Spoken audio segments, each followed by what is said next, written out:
Good morning, it's Jim in beautiful Beaverton, Oregon. It is July 6th, I think. It actually is overcast today. The weather is cool, believe it or not, here.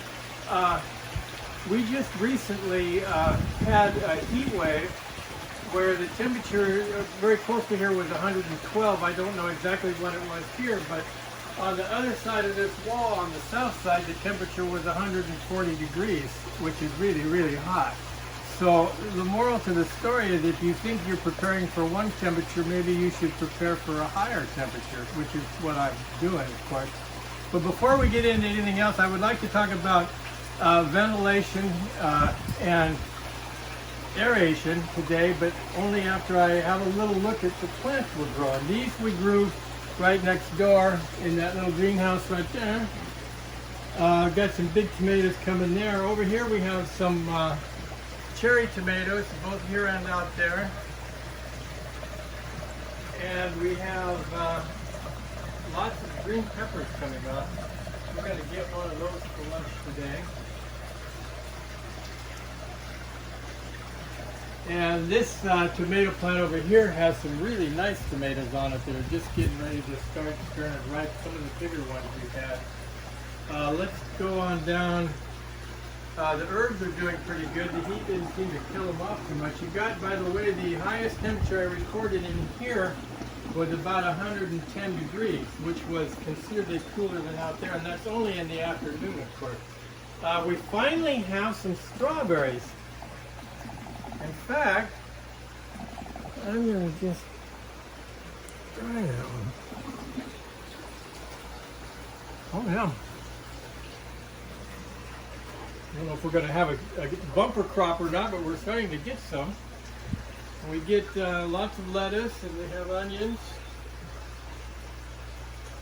We go on around.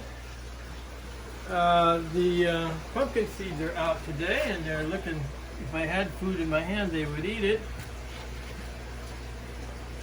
In case you didn't know, the blue parts on the bottom of the tank is the pumpkin seeds decorating their tank. They scoop all of the sand away from where they want their nest to be. There's actually 3 different nests in there, and that's the same with any sunfish.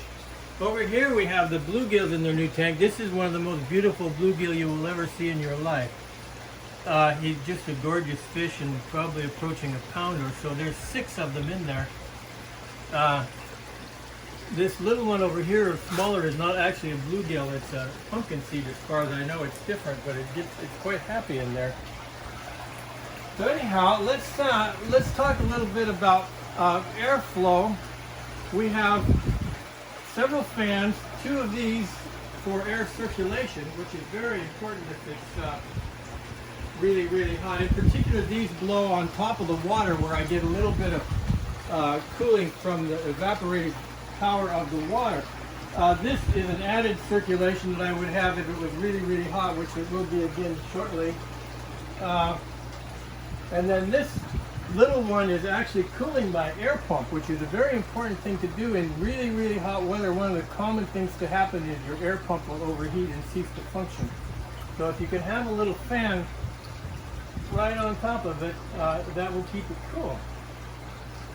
So that's what we're doing for circulation. Now we're going to have exhaust here. This over here is a 6-inch standard exhaust fan like you might put in an attic or a bathroom, and I keep it going all the time. And I'm exhausting. The higher up you exhaust, of course, the hotter the air will be you're pulling out. Some greenhouses will have one way up high, but I'm not quite set up for that. So when the weather is really hot, I'd add this other one, which is a Vivisun Very Speed 4-inch that I think a lot of. It's got a control here so you can actually change how much air it's pushing. It actually pushes a little more air, I think, than that one up there. But I have them hooked in the window in such a manner that I can just pull it out. Excuse me. When the weather gets cooler. I'm only have it right here, right this second, because it's to show you. So anyhow, that's what we do for exhaust, and we're trying to open things on that side, pull through, and bring it out here. So anyhow, on top of that, when it's really, really hot and you're trying to keep your fish going, the water's too warm in there, you need air. So if you look all along here, here's where we're controlling it. Each one of our tanks has its own air filter in it. They're sponge filters. Let me just pull one out.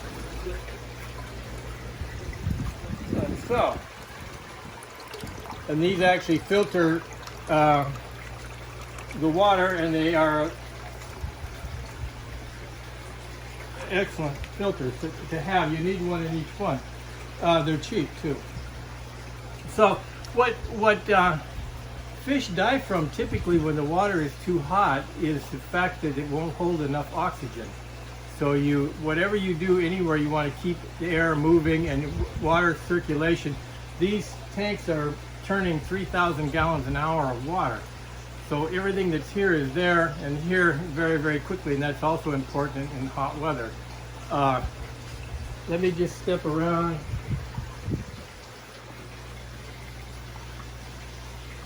The backside. The last thing I want to talk about is the tip of the day. And that's if you mount your air pump above the level of all of the tanks, then you don't have to worry about it siphoning back into the pump, and you don't need anti-siphon valves, which you will if you don't do it that way. So always mount your air pump above your tanks and you'll be a happy guy. That's it for this week.